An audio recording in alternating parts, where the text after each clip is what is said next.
እኛም ጫየን እንግዲህ የጠፋው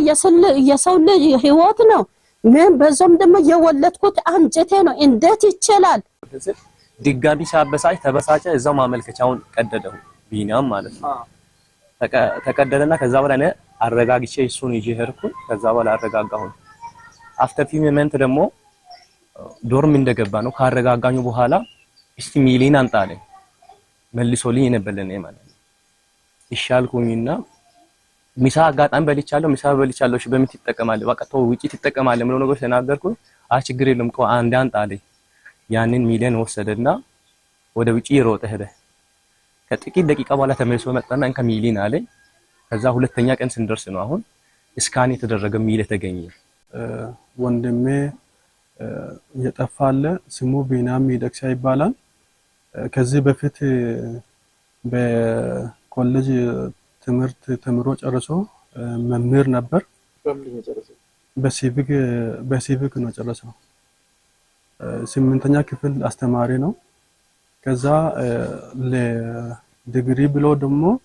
ዲላ ዩኒቨርሲቲ ለ3 ተከታታይ አመታት እዛ እየተከታተለ ነበር ያው እንደዚህ ብሎ ለመጀመሪያ ጊዜ ተናገሩ ከዛ በኋላ ያለው ነገር ደግሞ እንዳለ በእኛ ላይ ነገር የለቀቁት ከዛ ለራሳቸው ዩኒቨርሲቲው ራሱ ማለት ነው ከዛ እንደምንም ብለን እኛ እንትን አለንና ከታች በኩልም ደግሞ ወንዝ ነበር ከዛ በራሳችን ወጪ ዋናተኛ አግኝተን ማለት ነው በዋናተኛ አስፈልገን አጣን አውቃሉ ይመስለኛል ልጁ የት እንደገባው ወዴት እንደደስ ስለሚያውቁ መጀመሪያ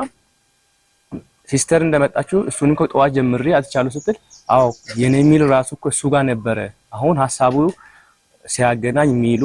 ከሱ ጋር የሚገናኝ ነው ምሎ ነገር እንትን አሁን የሚሉ ጉዳይ እንነጋገራለን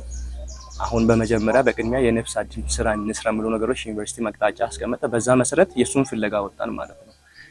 ልንፈልግ ሞከርን አላገኘንም መንግስት የመንግስት ልጅ ነው ለነም ልጅ ነው መንግስት የራሱን እኔ አቅም የለኝም ባልም የለኝም አቅም የለኝም ባልም የለኝም ያለው ይሄ ልጅ ብቻ ነው ስለዚህ መንግስት ራሱ የኔ ልጅ ነው ብሎ እንዲቆምልኝ ነው የሚፈልገው